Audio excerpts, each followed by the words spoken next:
Social media നോക്കി സമയം കളയുന്നു എന്ന് പറഞ്ഞു കളിയാക്കിയ ഇന്ത്യ യുവത്വത്തെ വെറും പാറ്റകളോട് ഉപമിച്ചപ്പോൾ ജസ്റ്റിസ് സൂര്യകാന്ത് പോലും വിചാരിച്ചു കാണുന്നില്ല ആ പാറ്റകൾ തന്നെ ഇന്ത്യൻ ഭരണകൂടത്തിനെതിരെ സിംഹക്കുട്ടികളായിട്ട് ആഞ്ഞടിക്കുമെന്നുള്ള കാര്യം. ഇനിയിപ്പോൾ പാറ്റകൾ തന്നെയാണെങ്കിലും അത് കരണ്ട് തിന്നുന്നത് ആ ഇന്ത്യൻ ഭരണകൂടത്തിന്റെ ശക്തിയെ തന്നെയാണ്. ഇന്ത്യൻ മാധ്യമങ്ങൾ പോലും ആദ്യം ഒട്ടും പ്രാധാന്യം കൊടുക്കാത്ത ഒരു വാർത്തയായിരുന്നു ഇപ്പോൾ ഡൽഹിയിൽ നടക്കുന്ന വിദ്യാർത്ഥി പ്രക്ഷോഭം.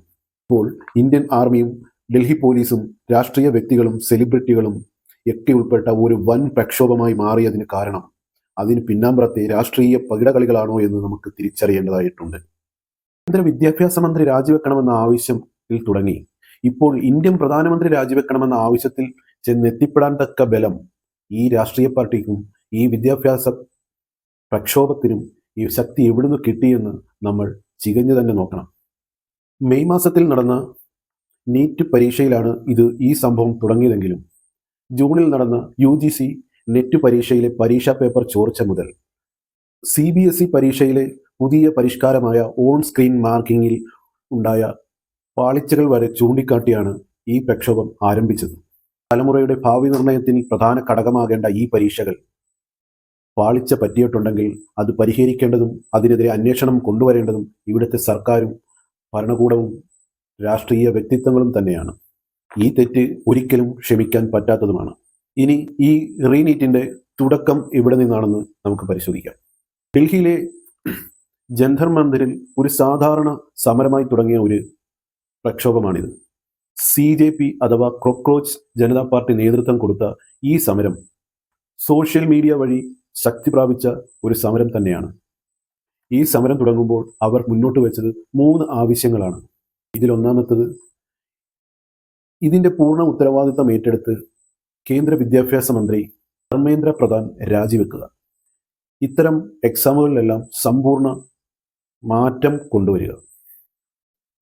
നീറ്റ് പരീക്ഷ മാറ്റിവെച്ചപ്പോൾ മരണപ്പെട്ട 20ഓളം വിദ്യാർത്ഥികൾക്ക് 1 കോടി രൂപ വീതം ധനസഹായം അല്ലെങ്കിൽ നഷ്ടപരിഹാരം നൽകുക. 3 ആവശ്യങ്ങളാണ് ഇവർ മുന്നോട്ട് വെച്ചത്.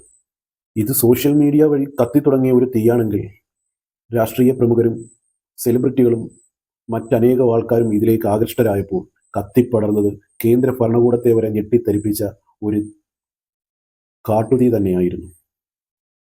അതോടുകൂടി നീറ്റ് പരീക്ഷയ്ക്ക് വേണ്ടി തുടങ്ങിയ ഈ പ്രക്ഷോഭം മറ്റു പല ആവശ്യങ്ങളും ഉന്നയിച്ചുകൊണ്ടുള്ള വൻ ജനകീയ പ്രക്ഷോഭമായി ആളിപ്പടരാൻ അധിക സമയമൊന്നും വേണ്ടി വന്നില്ല. ഒരുപക്ഷെ സോനം വാങ്ചുക് എന്ന ആക്ടിവിസ്റ്റ് ഇൻവോൾവ് ആയപ്പോൾ ഈ പ്രക്ഷോഭം ഗിയർ ചേഞ്ച് ചെയ്ത് വൻ സ്പീഡിൽ ഇത് ജനങ്ങളിലേക്ക് കൂടുതൽ ഇൻഫ്ലുവൻസ് ചെയ്യാൻ തക്ക ഒരു സംഭവമായി മാറുന്നതാണ് പിന്നീട് നമ്മൾ കണ്ട കാഴ്ച. അദ്ദേഹം നിരാഹാരം കിടക്കുന്നു.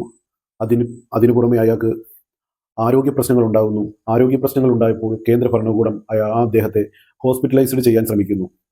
അവിടെ വെച്ച് ഇത് വേറൊരു തലത്തിലേക്ക് നീങ്ങുകയാണ് ഉണ്ടായത്. അപ്പോഴാണ് ഈ പ്രക്ഷോഭം ശരിക്കും പറഞ്ഞാൽ ഒരു ആക്രമണ സ്വഭാവമുള്ള ഒരു ജനകീയ പ്രക്ഷോഭമായി മാറിയത്. വിദ്യാർത്ഥികൾ ഒരു പാർലമെന്റ് മാർച്ചിന് തയ്യാറെടുക്കുന്നു.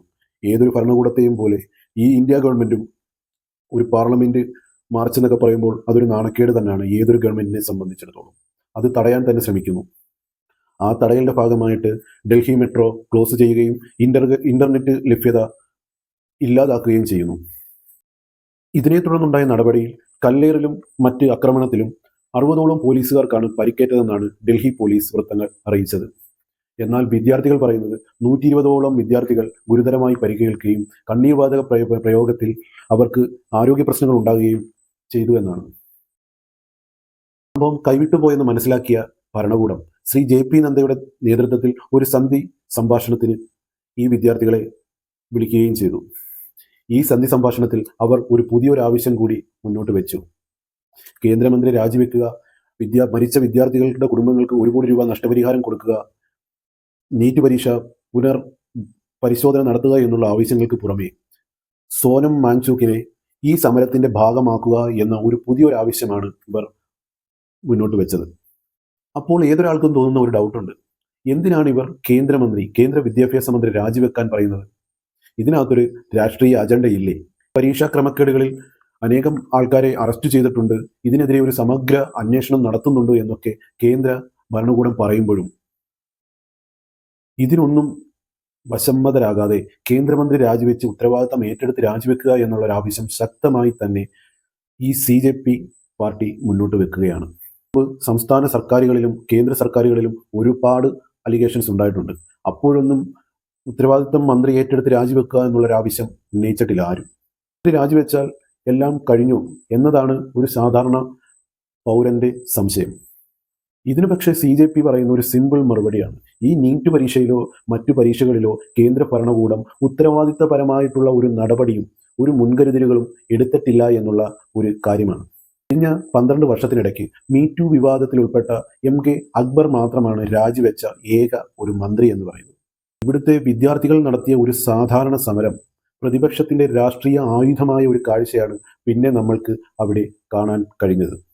കഴിഞ്ഞ മെയ് 15-ന് ജസ്റ്റിസ് സൂര്യകാന്ത് വിതച്ച ഒരു വിത്ത് ഇത്രത്തോളവും വളർന്ന് ഒരു ഭരണകൂടത്തിനെതിരെ ആഞ്ഞടിക്കാൻ തക്ക ശക്തിയുള്ള ഒരു പാർട്ടിയായി, ഒരു കൊടി പോലും ഇല്ലാത്ത ഒരു പാർട്ടിയായി നിൽക്കണമെന്നുണ്ടെങ്കിൽ ഇതിന് അദൃശ്യ ശക്തികളുടെ പിന്തുണയുണ്ട് എന്ന് ഉറപ്പിച്ചു പറയാൻ കഴിയും.